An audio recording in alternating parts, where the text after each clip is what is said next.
RT is sitting down with independent underground political rapper Diabolic. Thank you for joining us today. Thank you for having me. Now, your album, Liar and a Thief, hit stores in April. Can you give us a sample of the best song on that album? I got one. Just as I expected, I'll get my poetic justice. When the cats who run the game are leaving on a set of crutches. When they lay screaming in the general public, because the metal rusted on their gun and backfired when it busted. It's just a little something. You've described yourself as a rebel with a cause. What does that mean? What is your cause?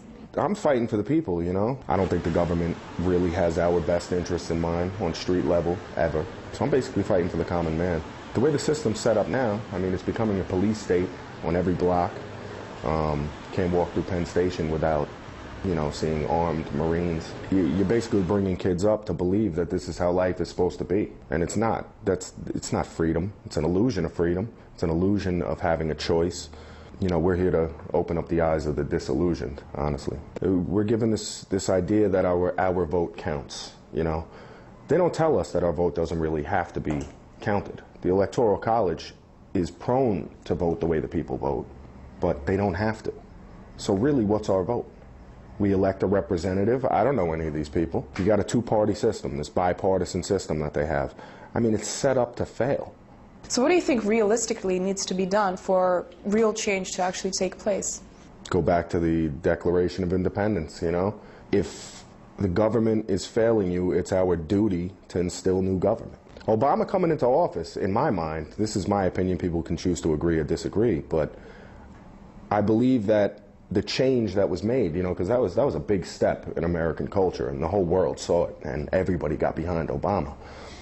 I think that was done for a reason by the U.S. government. I think, you know, powers that be behind the scenes did that for a specific purpose, to make people forget all the BS that went on for 8 years. I mean, you know what? We're still in a war that we shouldn't be in. We're in Afghanistan. How did it go from Iraq, which was ridiculous, where we had no business being there? Now we're in Afghanistan, and we're convincing our people via the media that they're the threat.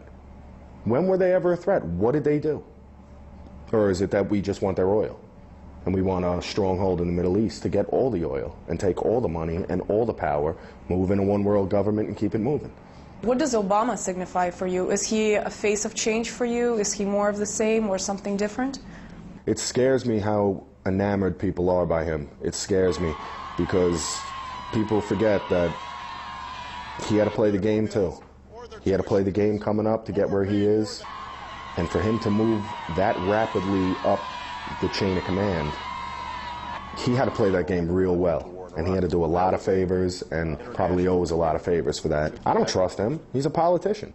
How is he any different from any other politician? Is he like the sneaky guy who got in there and is a guy for the people and he's going to change the whole system? No, he's not going to change the system. He's going to be in there for 8 years, keep the system going how it does, and then they'll get someone in after him. Another thing you largely focus in your lyrics is the New World Order.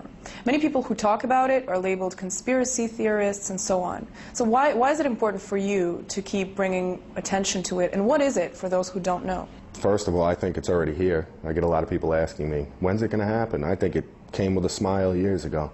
From the research I've done, basically, they're trying to usher in a one-world government where everybody is lumped into one category and there's one power that holds all the power. I mean, you can see it already starting in Europe, like firsthand. They got the euro now. They start with the money. Why is that bad? How do you check them? Who's there to check them? If there's one guy that runs the whole show, or a panel of guys that run the whole show, we're basically going to be living in a corporation worldwide.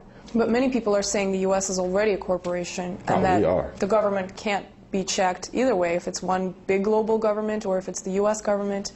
So what's the difference there? I mean, right now there's another country. You got China. I mean, there's countless countries out there who do not like us. They can't stand us because of our world policy and the things we do to other people. Are you saying that's good? I think that's very good. Do you mean that creates some sort of balance? Definitely. I think it's necessary. If you take that away and there's a one world government, there's no enemies. There's just them. They run the show and we're the enemy. Looking up at them, trying to fight. It's like throwing stones in a gunfight, you know? Are the people scared right now? I think so. I think everybody's scared right now. They're not spending money. Look at the economy. It's a mess. It's a complete mess. Everybody's in debt. You can't make enough to live. It's just going to get worse. And I mean, do people really think that that wasn't doctored up by our government? Like they had no hand in any of this? After You think they did? Absolutely. The banks were failing. What did they do? They handed the banks billions of dollars. They handed them, bailed them out. None of that money went back into the system, and nobody went back to check them for it. It just happened. They basically handed them big bonuses to keep their pockets padded. Never went back to the people where it was supposed to go. They let the people rot and let the bankers get rich.